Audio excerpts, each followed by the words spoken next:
साधन तुझ्या जोग जग जपत पकड रामई सुमिर्य रामई संतर सुनिय राम गुण गाम त्या सुपतित पावन बळवाना गावई कपि संत पुराण ताई भजई पावन राम कलिकारे जना आपली रजन किरात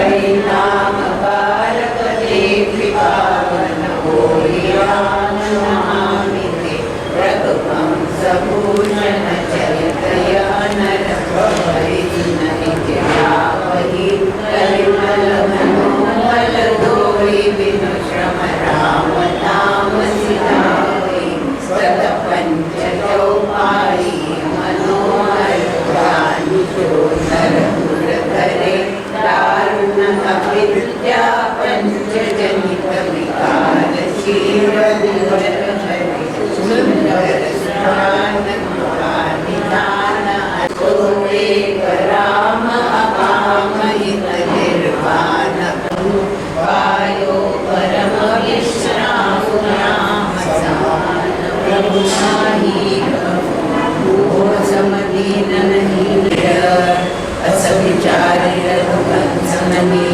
हरहु विषम भवधीर गामी रघुनाथ निरंतर लाघव मोहि राम रामचंद्र की जय पवन सुत हनुमान की जय उमापति महादेव की जय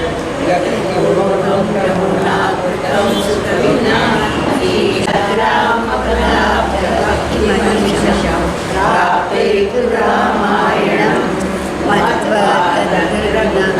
नाम निरतं सरकार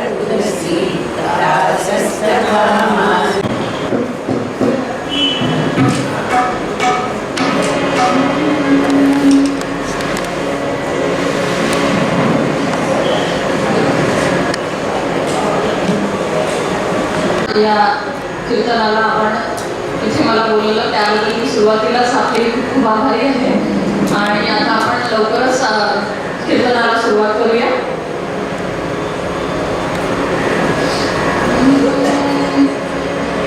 श्रीमन् महागणाधिपतये नमः.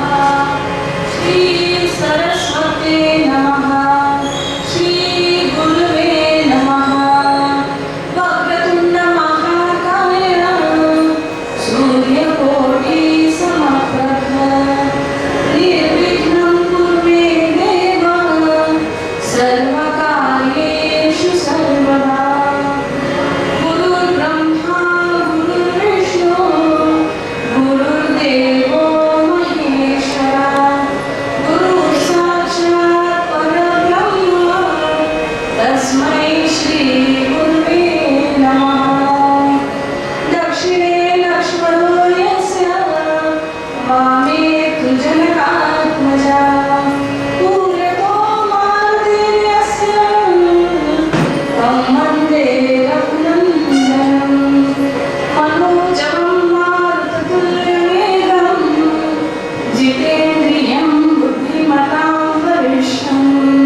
आपल्या कंठर वाणीनं आणि धीर गंभीर लेखणीनं सर्वांना उपदेश करणारे रामदास स्वामी ते काय म्हणतात, राम नाम कथा गंगा श्रवणे पावन होईल जगा, तिशी प्रेमे पुराण शंकर हृदयी सामावला, रामदासाची माऊली आळशावरी गंगा आली, रामदास स्वामी महाराज की जय.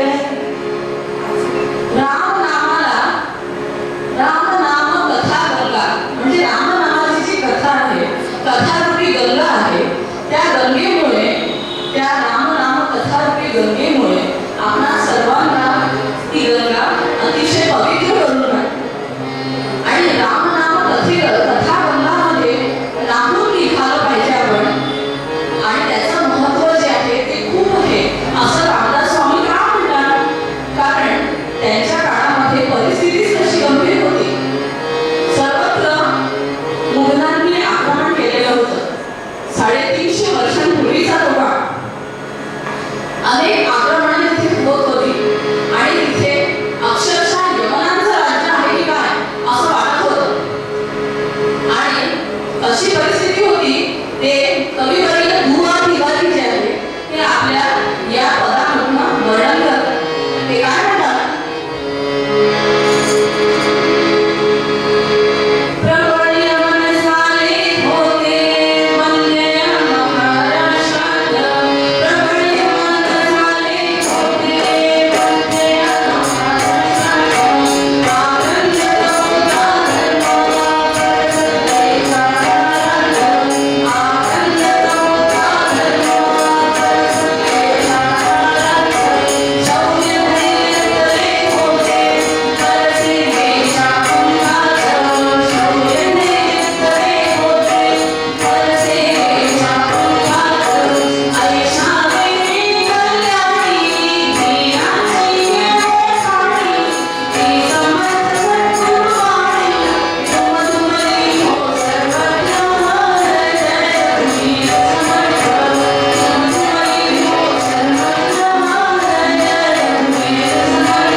इस्लामशाहीचं झालेलं आक्रमण, त्यांचे होणारे अनंतित अत्याचार, होणारे जुलूम, यामुळे सगळी जनता जी आहे ती भरडल्या गेली होती.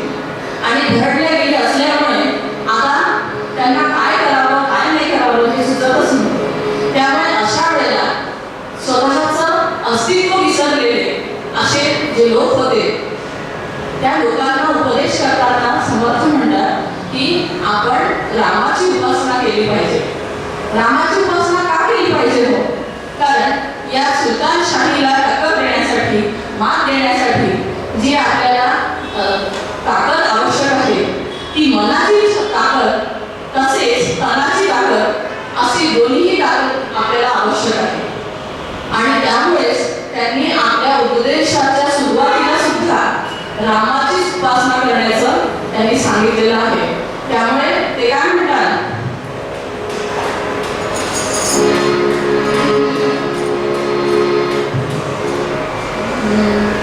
आरंभी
रामाचंच वंदन करणे, आरंभी वंदीनं अयोध्येचा राजा. आपल्या उद्देशाची सुरुवात करताना सुद्धा रामदास स्वामींनी रामालाच वंदन केलेलं आहे आणि रामोपासना करण्यावर भर दिलेला आहे. आता रामाची उपासना करताना रामाची विविध रूपं लक्षात घेण्याची आपल्याला इथे आवश्यकता आहे. ज्या वेळेला आपण रामाची उपासना देवघरात बसून करत असतो तेव्हा लावण्य रूपी आपण राम जो आहे तो आठवला पाहिजे. आणि ज्या वेळेला आपल्याला बलोपासना करायची आहे तेव्हा महाकाळ विक्राळ कोटी ठराली म्हणजे अक्षरशः असा उद्यगंभीर असलेला राम जो आहे त्याची सुद्धा आपण इथे उपासना केली पाहिजे. त्याचा सुद्धा आठवण आपण या निमित्ताने केलेला करणं आवश्यक आहे. कारण काय आहे की ही राम नामाची कथारूपी गंगा जी आहे त्याचं श्रवण केल्याने आजच्या काळामध्ये श्रवण कीर्तन विष्णू स्मरण ही जी नवविधा भक्ती आहे, नवविधा भक्तीमधली श्रवण भक्ती जी आहे ही श्रवण भक्ती ही पहिली भक्ती आहे. ही नुसती आपण भगवंताचं जिथे नामस्मरण होत आहे किंवा भगवंताबद्दल जिथे चर्चा केली जाते आहे त्या गोष्टी आपण केवळ स्मरण जरी केल्या, श्रवण जरी केल्या तरी सुद्धा आपल्याला त्याचं तेवढंच पुण्य लागणार आहे. त्यामुळे श्रवण भक्ती करणे हे आपलं खूप आवश्यक आहे. राम नामाची कथारूपी गंगा जी आहे ती श्रवण करणं आवश्यक आहे. कारण त्यांनी काय केलं, श्रवणे पावन होईल जग, आपल्याला ती पावन करेल. आता गंगा जी आहे ती गंगा नदी आणि राम नामाची कथारूपी गंगा या दोघांमध्ये साम्य तरी काय आहे आणि भेद काय आहे हे आपण बघूया. आता गंगा जी आहे ती भूतलावरची सर्वात पवित्र नदी आहे असं आपण मानतो.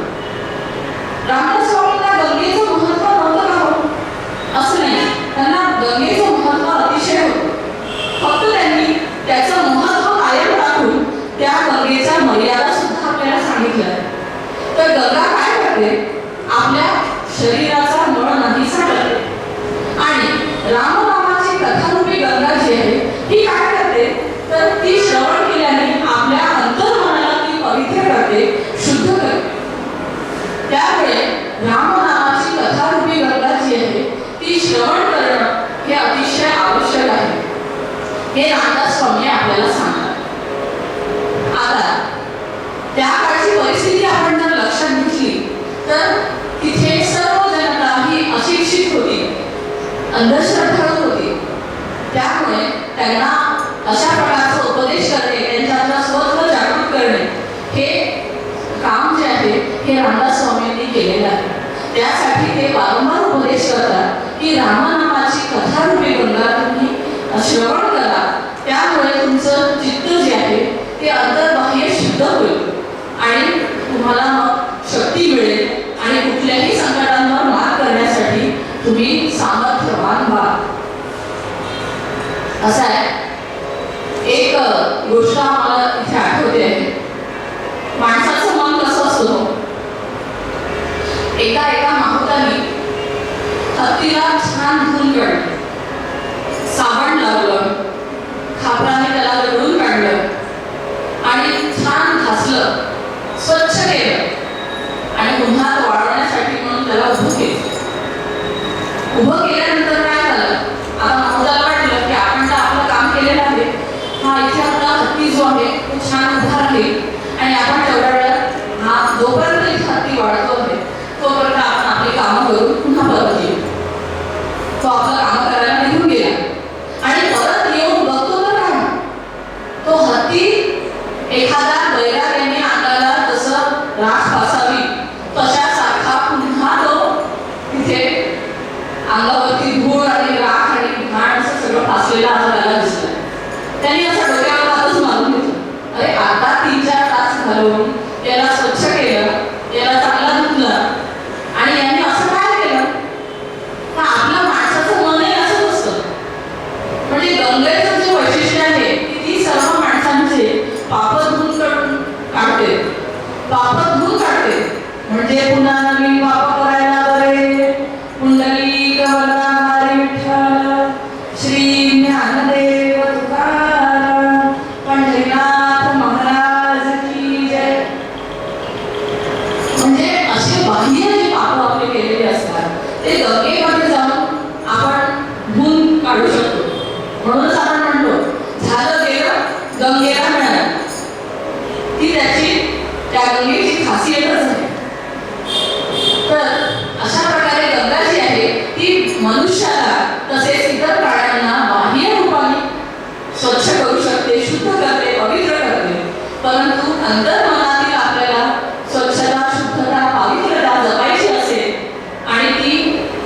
त्यांनी पुढे आणायची असेल तर रामनामाची कथारूपी गंगा श्रवण करण्याशिवाय दुसरा पर्याय नाही आणि तीच करणं आवश्यक आहे. म्हणून पूर्वरंग पदामध्ये समर्थ काय म्हणतात? राम नाम कथा गंगा श्रवणे पावन होय जगता. राम नाम कथा गंगा श्रवणे पावन होय जगता. विशी प्रेम गुरुवार विशी प्रेम गुरुवार शंकर हृदय सावरा रामदासाची माऊली रामदासाची माऊली आळशामध्ये गंगावली. राम नाम कथा गंगा श्रवणे पावन होय जगता. श्रवणे पावन होय जगता. श्रवणे पावन होय जगता. चरित्र भागाकडे आपल्याला लवकर वळायचं आहे कारण रामजन्माचं आख्यान आहे ते मोठं आख्यान आहे. त्यामुळे मध्यंतरामध्ये आपण 5 मिनिटं भजन करूया आणि नंतर लगेच आख्यानाकडे वळूया.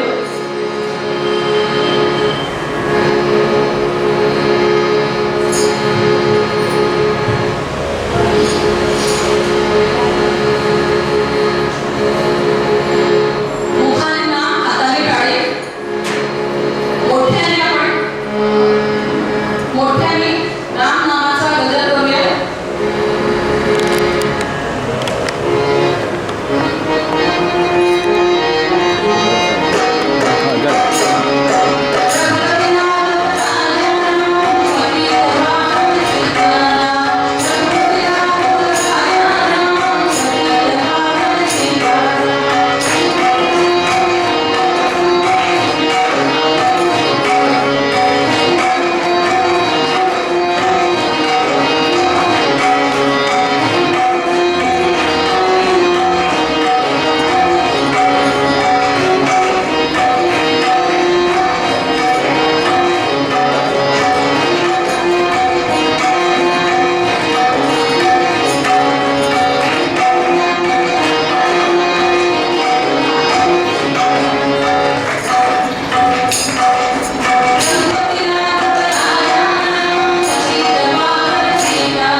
Priyanka गणवकर, पूर्वाश्रमीची Priyanka Joshi, MSc B.Ed M.Ed झालेली आणि कीर्तनशास्त्रात BA केलेली आणि विविध गुणांची आवड असणारी ही प्रियंका समाजात अतिशय सहजतेने प्रत्येक क्षेत्रात पुढे जाऊन काम करण्याचा स्वभाव ठेवून सतत धडपडत असते. म्हणजे कोणतीही गोष्ट सांगितली की मला वेळ नाही, मला जमणार नाही, मला घरच्या जबाबदाऱ्या आहेत, हे कोणतंही कारण न सांगता उत्साहाने प्रत्येक काम करण्याचा स्वभाव आपल्या समितीच्या मेधावी मंडळाची ती सक्रिय सभासद आहे. आणि विशेषत्वाने सांगायचं म्हणजे धर्मदेव महाविद्यालयात प्राध्यापिका असून विद्यार्थी प्रिय असा तिचा लौकिक आहे आणि सध्या ती PhDचं सुद्धा काम करते आहे. आणि मला मनात येतं की वंदनजी मावशींनी आपल्यासमोर अष्टभुजेचा आदर्श का ठेवला, कारण त्यांनी त्या काळात ओळखलं होतं की स्त्रीमध्ये किती शक्ती आहे. म्हणजे आज जरी कॉम्प्युटर आणि मोबाईल आणि काही काही आपण वापरतो आहोत, पण आपल्या जवळ अष्टभुजेची शक्ती आहे आणि ती जागरूक करून समाजाला संघटित करण्याकरता उपयोगात आणली पाहिजे. हा जो दृष्टिकोन वंदनजी मावशींनी दिलेला आहे हा आपल्या सगळ्या सेविका आणि अशा तरुण सेविकांना समाजात उभं राहून प्रस्तुत करताना पाहिलं की त्यांच्या दूरदृष्टीचा अभिमानच वाटतो. मी प्रियंकाला तिचं कीर्तन रामजन्माचं पुढे नेण्याची विनंती करते आणि आपल्या सर्वांतर्फे तिचं अभिनंदन करते. कौतुक करणारी मंडळी असल्यावरती आपल्यालाही आपला उत्साह जो आहे तो अजून वाढलेला असतो. धन्यवाद. जन्माच्या आख्यानाला आता आपण सुरुवात करूया.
दंडकारण्यामध्ये बसवून ठेवले होते आणि जिथे जिथे धार्मिक कार्य चालले होते तिथे तिथे जाऊन हे असून काय करत यज्ञ यागामध्ये व्यत्यय आणत ऋषी मुनींना त्रास देत असत आणि सर्व तिथे सुरू असलेल्या मंगल कार्याची असलेल्या साहित्याची नासधूस करून टाकत असत आणि याच्यामध्येच त्यांना अतिशय आनंद होता. त्यामुळे पृथ्वी जी आहे ती अतिशय गरीब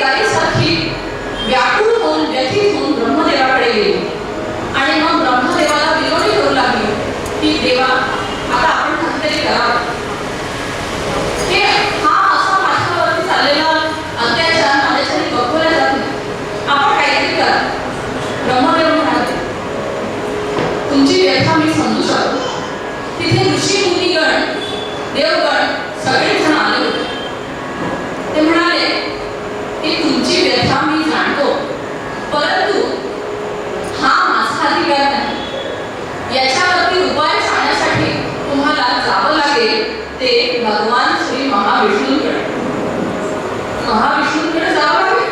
हो, भगवान श्री महाविष्णूंकडे नक्कीच जावं लागेल. मग तेव्हा सगळे ऋषी मुनिगण, देवगण आणि पृथ्वी हे सगळेजण भगवान विष्णूंकडे गेले. आणि विष्णूंकडे गेल्यावरती त्यांचा धावा होऊ लागला.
देवांना सगळ्यांना आनंद झाला आणि ते म्हणाले की आता याच्यावरती काहीतरी उपाय करा म्हटलं तर आता इथे इतके असून शक्ती इतक्या माजल्या आहेत, आपण अवतार घेण्याची वेळ आता आलेली आहे. तर त्यावेळेला आपण अवतार नक्की घेणार. भगवान महाविष्णूंनी सर्वांना काय सांगितलं?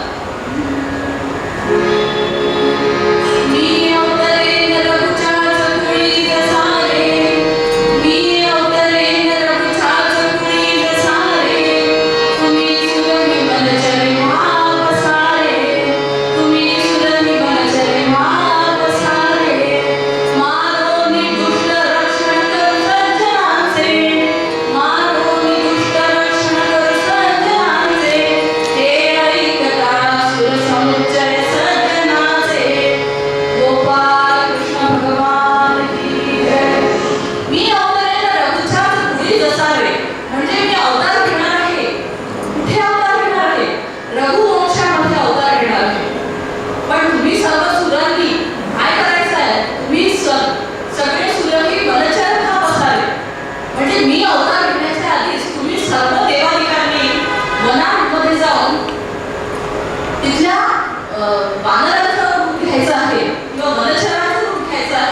असं सांगितलेलं होतं. आणि नंतर मग आपण काय करायचं आहे, आपण सर्व दुष्ट शक्तींचा संहार करायचा आहे, त्यांना मारायचं आहे. मारुनी दुष्ट रक्षण करू सर्जनांचे, हे ऐकता सुरसमुच्चय सर्जनाचे. हे ऐकल्याबरोबर सर्व सुरगणांमध्ये अतिशय आनंद झाला आणि सर्वांना उत्सुकता लागली की नेमकं कुठे आता भगवान महाविष्णू अवतार घेणार आहेत. तर भगवानांनी सांगितलं की शरयू नावाची जी नदी आहे, त्या शरयूच्या तीरावरती एक अयोध्या नावाची नगरी आहे. तर त्या अयोध्या नगरीच्या तिथे रघुवंशातला राजा आहे, राजा दशरथ. त्या दशरथ राजाच्या पोटी मी जन्माला येणार आहे. त्यामुळे तुम्ही सर्वजण आधीच तिथे माझ्या स्वागतासाठी तुम्ही तयार राहा. सर्वांना अतिशय आनंद झाला आणि सर्वजण तिथे हजर होते.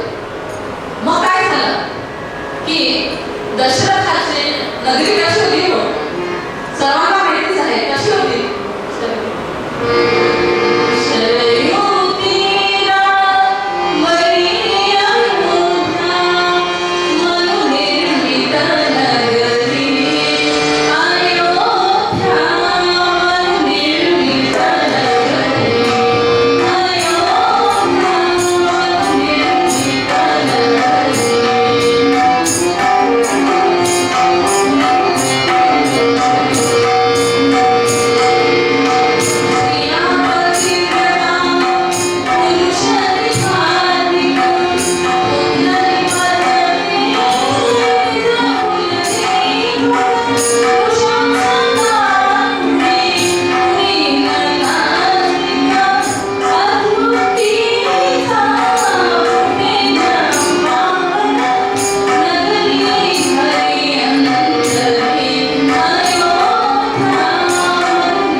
कौशल्या, सुमित्रा आणि कैकेयी या 3 पटराण्या होत्या.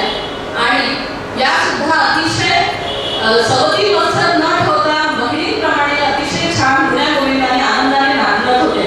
परंतु एकच शल्य राजाच्या मनात होतं, पुत्रोदय पण नव्हता झाला प्रीतीच्या अंबरी. राजाला अजूनपर्यंत पुत्र झालेला नव्हता, त्यामुळे पुत्र सुख त्याला काही मिळालेलं नव्हतं.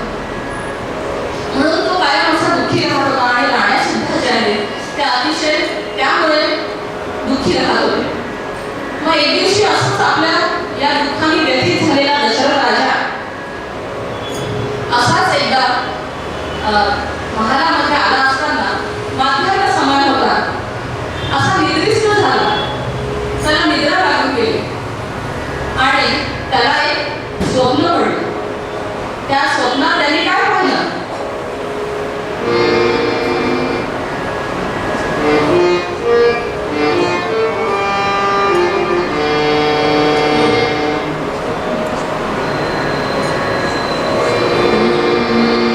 दशरथा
मृगयासाठी जा म्हणजे शिकारीसाठी जा आणि 3 जणांची शिकार करून तुटू नये म्हणजे याची शांती जी आहे ती होऊन जाईल. आता गुरु वशिष्ठांची आज्ञा अशी होती त्यामुळे गुरुजींची आज्ञा शिरसावंत मानून राजा दशरथ जो आहे तो शिकारीसाठी निघून गेला. तरी आता वाट पाहिली की सकाळीच निघालेला हा राजा दशरथ तो वाट बघतो आहे की आता जंगलामध्ये कोणी ना कोणी श्वापद येतील आणि त्या 3 श्वापदांची आपल्याला शिकार करून न्यायची आहे. म्हणजे मग आपल्याला जो कलंक लागलेला आहे तो कलंक आपल्याला धुवून काढता येईल, निघून जाईल. आणि वशिष्ठांची पण तशीच आज्ञा आहे. त्यामुळे आपण आता असंच करू. तर तो काय दशरथ राजा शिकारीसाठी जंगलात गेला आणि झाडावरती लपून बसला. तो वाट पाहतोय कुणीतरी श्वापद येईल, मग आपण त्याची शिकार करू आणि मग घेऊन जाऊ. सकाळपासून बसलेला, दुपार झाली, संध्याकाळ झाली, रात्र झाली, कोणीच शिकारीसाठी म्हणून त्याला श्वापद काही दिसला नाही.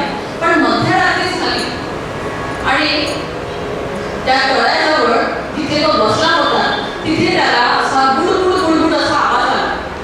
त्याला वाटलं की नक्कीच आता कोणीतरी श्वापद आलेला आहे. त्यामुळे त्यांनी काय केलं, राजा दशरथाने लगेच त्या आवाजाच्या दिशेने शब्दवेधी बाण सोडला. राजा दशरथाचं हे कौशल्य होतं की त्याला कुठूनही आवाज झाला, 4ही बाजूने कुठूनही जरी आवाज झाला तरी त्या आवाजाच्या दिशेने म्हणजे शब्दवेधी बाण जो आहे तो सोडता येत होता आणि तो बरोबर त्या ठिकाणी लागत होता. ज्या दिशेने त्याने तो बाण सोडलेला आहे त्याची शिकार बरोबर होत होती. असं राजा दशरथाचं कौशल्य होतं. त्यामुळे त्यांनी जसा तो गुडगुड असा आवाज ऐकला तसा आवाज झाल्याबरोबर त्यांनी जो बाण सोडला, मेलो. अरे हा कोणाचा आवाज? मला तर वाटलं कोणीतरी श्वापद असेल. म्हणून मग राजा दशरथ जो आहे तो झाडावरून खाली उतरला आणि कोण आलाय बा, कोणाचा हा आवाज आहे त्याच्यासाठी म्हणून तो जाऊन पाहतो काय. त्याचा बाण जो आहे त्या श्रावण बाळाला लागलेला होता आणि त्याला खूप वाईट वाटलं. अरे आपण तर श्वापदाची शिकार करायला आलो, हा तर माणसाचा आवाज आहे, हा तर श्रावण बाळ आहे.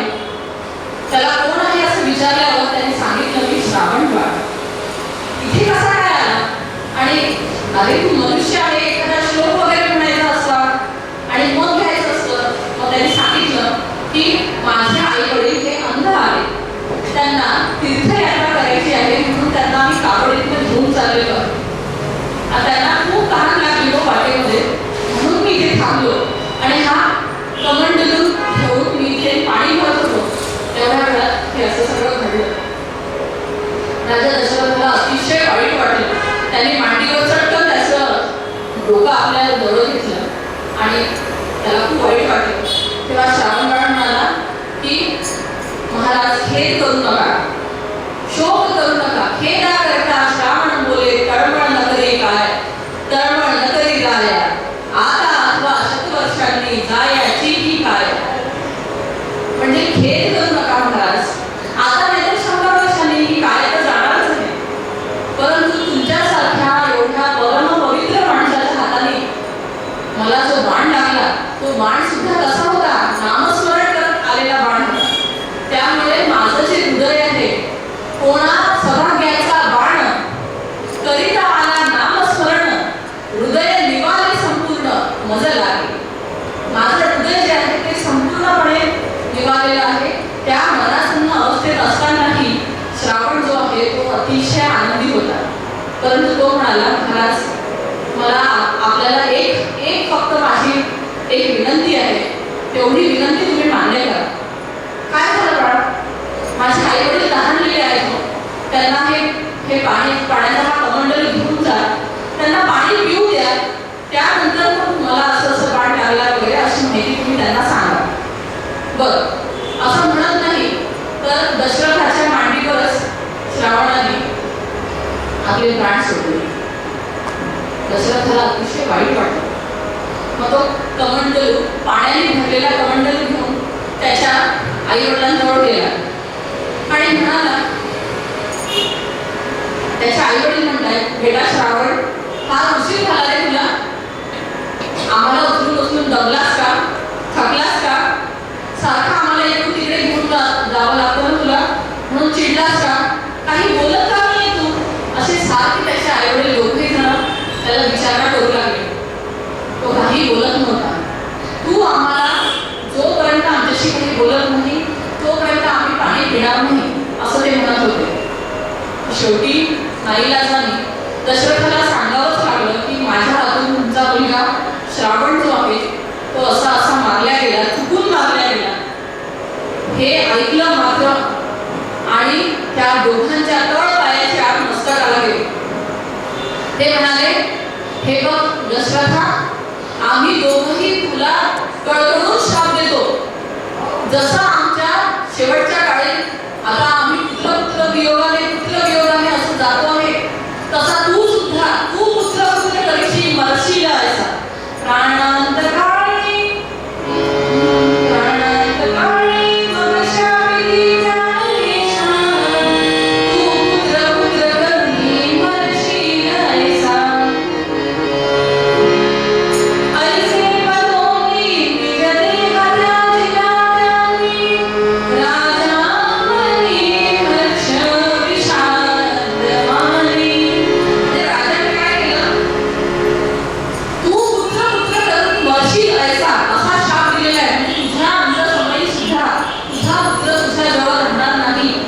असा त्यांनी शाप दिला आणि ते लोक सुद्धा गतत प्राण झाले. आता पुत्र करून मरशील असा म्हणजे पुत्र वियोगात मरायचं असेल तर सगळ्यात पहिल्यांदा पुत्र व्हावा लागेल. त्यामुळे या शापामध्ये सुद्धा एक वरदान होतं.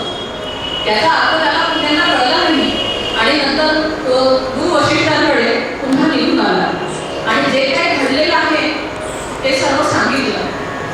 स्वप्नामध्ये जसं मी पाहिलं होतं की दोन पुरुषांना आणि एका स्त्रीला मी मारलं आहे, चुकून मारलं आहे, तर ते खरोखर आता माझ्या हातून घडलं असं त्यांनी सांगितलं. आणि गुरु वशिष्ठांनी म्हटलं, अरे याच्यामध्ये सुद्धा एक वरदान आहे. पुत्र करून मरायचं असेल तर सगळ्यात आधी पुत्र व्हावा लागेल. मरणाचं वगैरे नंतर पाहू, म्हणजे सगळ्यात आधी तुला आता पुत्र होणं आहे ही अतिशय आनंदाची गोष्ट आहे. गुरूंनी लावलेला तो अर्थ ऐकून आतापर्यंत दुःखात असलेला राजा अतिशय आनंदी झाला आणि तो सर्व राण्यांच्या महालांमध्ये जाऊ लागला आणि त्यांनाही आनंद वार्ता सांगितली. गुरु वशिष्ठ अजून त्यांना काय म्हणाले, राजा लवकरच आता पुत्रकामेष्ठी यज्ञ आपल्याला करायचा आहे. 12 वाजता पुत्रकामेष्ठी यज्ञ जे आहे आता आपल्याला लवकरच करायचं आहे आणि पुत्रकामेष्ठी यज्ञ करायचा आहे. त्यासाठी पुरोहित म्हणून आपल्याला कोण लागणार, तर ऋष्यशृंग ऋषी नावाचे जे ऋषी होते ते या यज्ञासाठी पुरोहित म्हणून लागणार होते. ही अतिशय आनंद वार्ता जी आहे ती सर्व अयोध्या नगरीमध्ये सांगितल्या गेली आणि सगळीकडे मोठे मोठे शामी आले, तोरणं, दिवाळी असल्यासारखं सगळीकडे सजावट, उत्तम रांगोळ्या, सगळीकडे छान सजावट केली गेली. स्वतः दशरथ राजा 3ही राण्यांसकट पुत्रकामेष्ठी यज्ञासाठी तिथे ते बसलेले आहेत आणि पुत्रकामेष्ठी यज्ञ होतो. यज्ञ सुरू झाला आणि यज्ञाच्या पूर्णाहुतीच्या दिवशी स्वतः अग्निनारायण त्या यज्ञातून प्रकट झाले.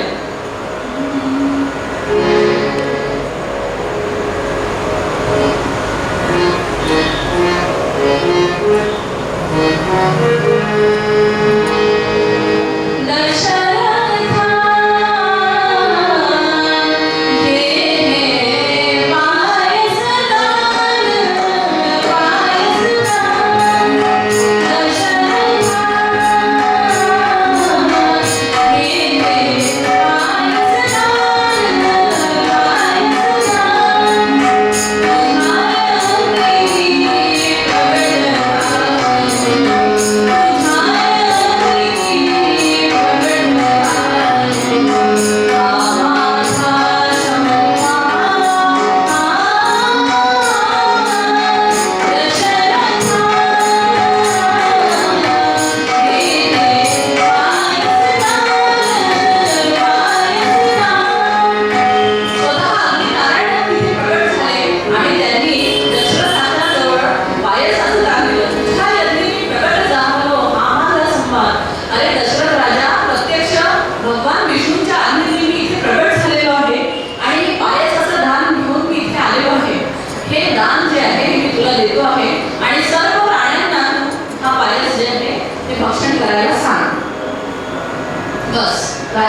दिवसांमागून दिवस जाऊ लागले.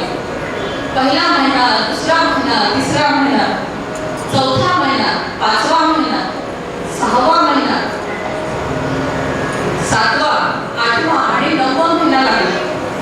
राजा एकानंतर एक सर्व राण्यांना त्यांच्या जवळ जाऊन त्यांचे डोहाळे काय आहेत हे विचारायला लागला. सर्वात पहिल्यांदा कौशल्या राणीच्या जवळ तो गेला. राणी, तुला काय डोहाळे मला कृपया ते सांगावं. राणी म्हणाली, धनुष्यबाण आणा, त्या रावणाचा मला वध करायचा आहे. आणा रे धनुष्यबाण आणा, त्या रावणाचा वध करायचा आहे. असं तेजस्वी राणी ती दिसू लागली आणि तिला धनुष्यबाण घेऊन रावणाचा वध करायचा असे डोकाळे लागले. म्हणजे नक्की तिच्या पोटी कोणीतरी दिव्य पुत्र जन्माला येणार आहे हे तिच्या डोहाळ्यांवरनं लक्षात येत होतं. असं म्हणतात की डोहाळे काय आहेत पाहिजे त्याच्यावरनं तिच्या पोटी कोणता पुत्र किंवा पुत्री काय जन्माला बाळ येणार आहे ते आपल्याला लक्षात येतं असं म्हणतात.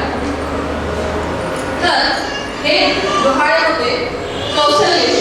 सुमित्रेला विचारलं, काय तुझे डोहाळे आहेत राणी? तर सुमित्रा पण सांगायला लागली, कौशल्याचं जे काही मूल होईल त्याची केवळ सेवा करायची आहे अशी मला डोहाळे लागलेले आहे. माझ्या मुलाने, माझ्या अपत्याने त्याची सेवा करावी एवढेच माझे डोहाळे आहे. कैकेयी राणीने विचारले, राणी तुझे काय डोहाळे आहे? या दोन्ही राण्यांना जे काही अपत्य होईल त्यांच्या सेवेमध्ये माझ्या अपत्याने रत राहावं असे डोहाळे मला आहे. त्यामुळे राजा जो आहे तो अतिशय आनंदात होता आणि सर्व राण्यांचे डोहाळे तो अतिशय हौसेने उभत होता. आता नववा महिना लागला होता सर्व राण्यांना. त्यामध्ये चैत्र मास उजाडला होता.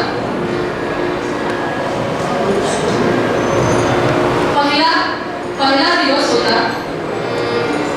प्रतिपदेचा. द्वितीया, तृतीया, चतुर्थी, पंचमी आपण सर्वजण राम जन्मासाठी सज्ज होऊया. आणि पंचमी, षष्ठी, सप्तमी, अष्टमी आणि नवमी ही तिथी उजाडली. सर्वांनी उत्साहाने आणि आनंदाने हा राम जन्माचा सोहळा आपल्याला इथे साजरा करायचा आहे. तेव्हा सर्व माता भगिनींना विनंती आहे की त्यांनी कृपया हातामध्ये गुलाल आणि फुलं घेऊन तयार राहावं. जसा आता 12 वाजायला काही क्षणांचा अवधी बाकी आहे त्यामुळे सर्वांनी तयारीत राहावं आणि आपल्याला अतिशय उत्साहाने हा सोहळा साजरा करायचा आहे. लहान मुलं असतील तर त्यांना सुद्धा सर्व अयोध्या नगरी जी आहे त्यामध्ये सकाळपासून अतिशय धावपळ, रंगरंगोटी, सजावट सगळीकडे अशी होत होती. आता ती अयोध्याच नगरी होती. प्रत्यक्ष राजा दशरथाची नगरी होती ती. सगळेजण अतिशय उत्साहाने तिथे भरलेले होते. काय करावं काय नाही आनंदाला पारावर नव्हता. आणि रणगाडे, तोफा हे सर्व तिथे उपलब्ध होते. दुंदुभी होती, वाद्य वाजत होते. देवांनी सकाळपासूनच आकाशामध्ये यक्ष, असुर, किन्नर सगळ्यांनी आकाशामध्ये गंधर्वांनी गर्दी करून ठेवलेली होती. प्रत्यक्ष भगवान विष्णूचा अवतार राजा दशरथाच्या पोटी येणार. त्यामुळे सर्वांना खूप घाई झालेली होती. आता बस त्या आनंदात क्षणाची सगळेजण उत्सुकतेने वाट पाहत होते. आणि जसा जसा घटिका आणि फळे पुढे पुढे जात होते तसे तसे सर्वांचा उत्साह जो आहे तो अतिशय वाढत होता आणि उत्सुकता शिगेला पोहोचलेली होती.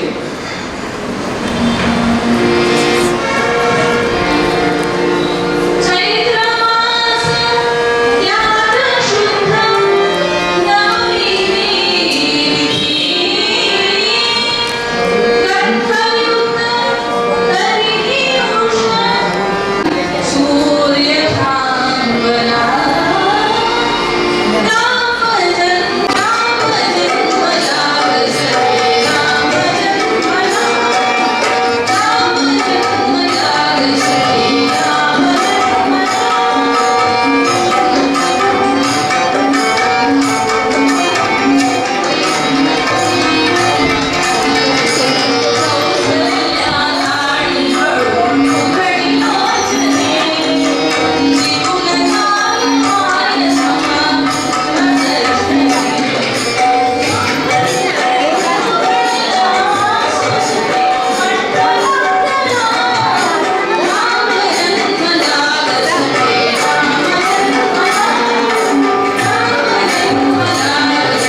अतिशय आनंदाने न्हाऊन निघाले आणि या सर्व